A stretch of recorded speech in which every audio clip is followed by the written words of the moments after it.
Good, what time is it? It's like 8, I guess. Good evening, fellow friends and people who want to watch this vlog, because I guess you guys think I'm interesting for some reason. Finished studying with Naomi, and it's actually been really hard to study with her because this quarter our schedules do not match at all. The days that I'm free, she is not free, and the days that she's free, I'm not free. So it really sucks, and today just happened to be our lucky day because unfortunately I called off work this morning, so I decided not to pick up the shift that I normally work. Namely because excuse the language, but I've just been feeling really shitty mentally, emotionally, and physically, and I kind of hit like a weird breaking point last night, and I just could not. It's been really hard basically over the past few weeks recently for me to like handle life in general. Just a lot of emotions raging that, you know, things that I had to deal with that I kind of put aside and tried to keep myself busy to distract my brain from feeling it. And once all those things and distractions that I was keeping up fell apart, the emotional crash followed.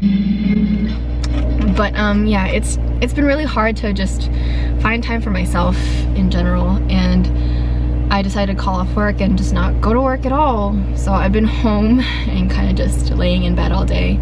Naomi finally came into town because she lives pretty far out, and so we decided to study at a local coffee shop.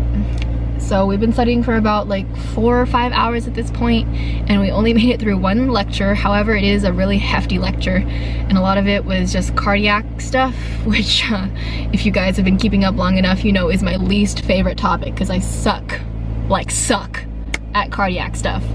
However, we made it through, and now we are getting dinner because I'm just mental fizz. I'm gonna go get dinner and I will go talk to you guys in a little bit. So diaphragm and bell. I'm gonna eat my burger.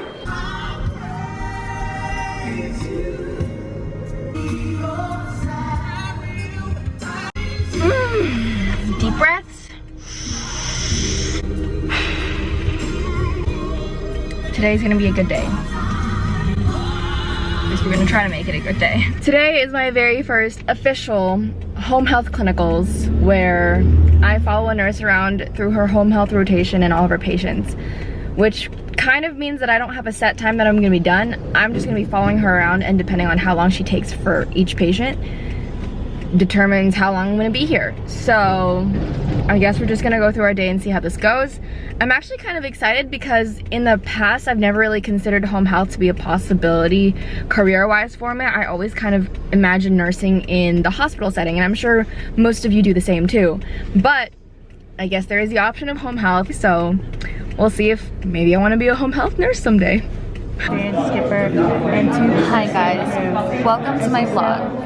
This is Joshua and Sarah. Your girl Cindy coming at you straight from Epi to meteorology. Let's zoom in, and this is the home girl. Hold on, I don't know how to zoom. That's not Miss, that's Brian. That, my friends, is the kindest woman in the world.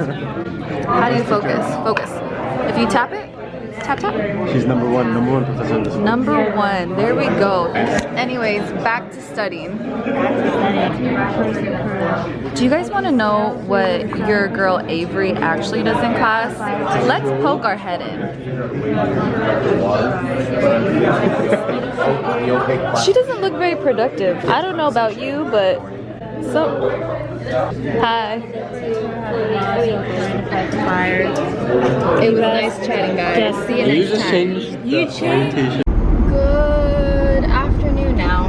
My clinical starts a little bit earlier today. However, today I got to be picked, and I am doing my clinicals in the ED because there are only a select few that are able to go to the ED.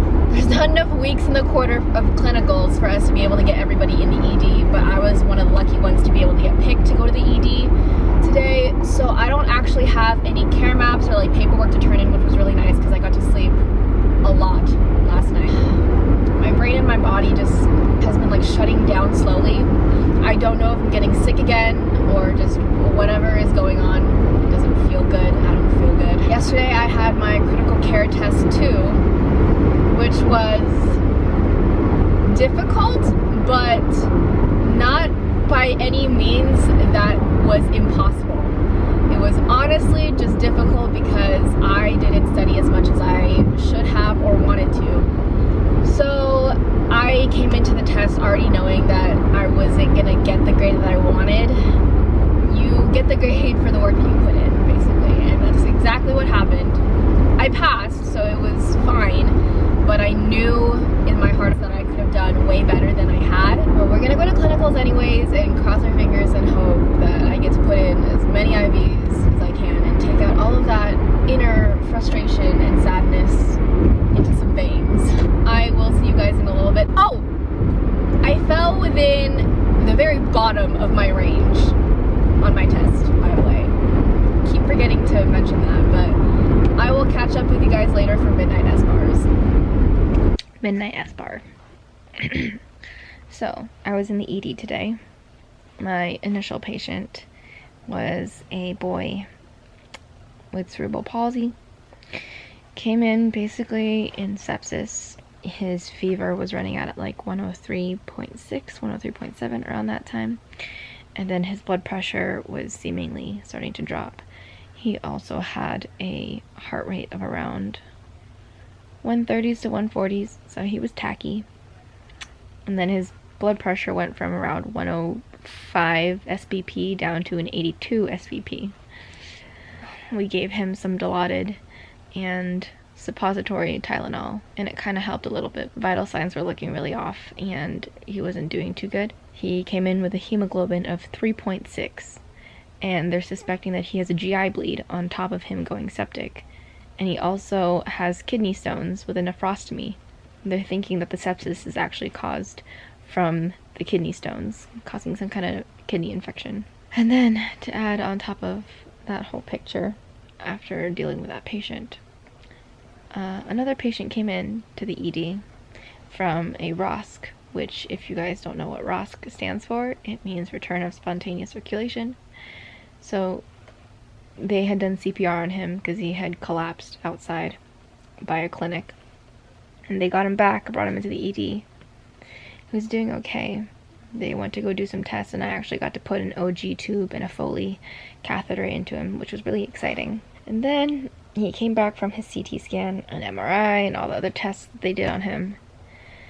And he coded in front of my eyes. It's the first ever full code that I've gotten to witness from start to finish. It was insane, honestly, and I feel like I still have like a few leftover adrenaline palpitations happening right now, but he went into VTAC, and then suddenly they told me that he had no pulse. So they started doing CPR. I was working on a 12-lead EKG, and eventually I just moved out of the way to let room in for all the docs and nurses and RTs and people who were just coming in to cycle CPR. So then I stood by the med cart by the pharmacist who was working on giving epinephrine, amiodarone, and all the other resuscitative meds that we were giving him. And that code lasted for about 7 to 10 minutes before we finally got him back with a pulse. And I was very concerned because he just wasn't looking too good. I thought he was actually going to die in front of my eyes. But anyways, that was pretty much a summary of my whole day at the ED. I need to go to bed. Really good business. Yeah. Like you're set. Join and act this. What? Oh. Just enjoy it. Yeah, talk. Taking a break from the studio. It's Cajun like. My friends decided they wanted sushi today, so we're getting sushi. Right, RJ? No, it's bomb. Hi, it's Avery. Welcome to my vlog. Over here we have some disappeared. Oh, you guys ate that. Ooh, what are we seeing? Ooh, look at those. The color of her skin, literally. The color. Oh my gosh. I'm really excited.